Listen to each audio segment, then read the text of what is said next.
હાલ પોરબંદર વિધાનસભા સીટ અને પોરબંદર લોકસભા સીટનું અમુક લોકો પોતાનું સરનામું ચેન્જ કર્યું હોવાથી મતદાન માટેના ચૂંટણીઓ અલગ કાર્ડ વિહોણા છે.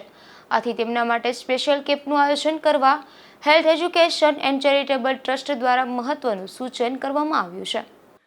Porbandar health education and charitable ટ્રસ્ટના ચેરમેન રામદેવભાઈ મોઢવાડીએ ચૂંટણી પંચને કરેલી રજૂઆતમાં જણાવ્યું છે કે પોરબંદરમાં જિલ્લા વહીવટીતંત્ર તરીકે લોકસભાની સામાન્ય ચૂંટણી અને વિધાનસભાની પેટા ચૂંટણીની તૈયારીઓ માટે સુસજ્જ છે અને વધુને વધુ મતદાન થાય તે માટે પ્રયત્નશીલ છે.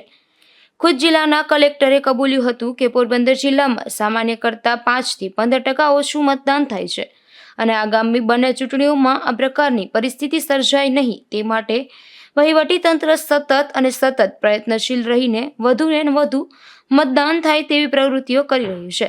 ત્યારે રામદેવભાઈના ધ્યાને એવી અમુક બાબત આવી છે કે જેના કારણે અનેક લોકો મતદાનથી વંચિત રહી જાય છે. પોરબંદરના અમુક વિસ્તારમાં રહેતા લોકો પોતાના વિસ્તારમાંથી અલગ નવા વિસ્તારમાં રહેવા માટે ગયા છે, ત્યારે જૂના વિસ્તારમાં મતદાન યાદીમાંથી નામ કમી થઈ ગયું છે અને નવા વિસ્તારમાં રહેવા આવ્યા પછી ત્યાં છેલ્લા 2 વર્ષથી લેખિતમાં ફોર્મ ભર્યા હોવા છતાં હજુ સુધી તેઓને ચૂંટણીના ઓળખ કાર્ડ મળ્યા નથી. આથી તેઓ પોતાના નવા વિસ્તારમાં મતદાન કરી શકે તેમ નથી અને જૂના વિસ્તારમાં તેમનું નામ કમી થઈ ગયું હોવાથી ત્યાં પણ મતદાન આપી શકે તેમ નથી.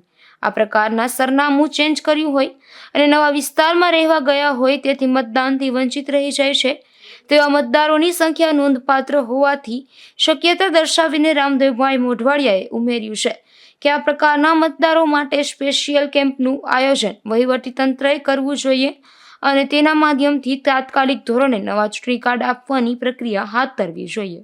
અશોક થાનકી, ગુજરાત ન્યૂઝ, પોરબંદર.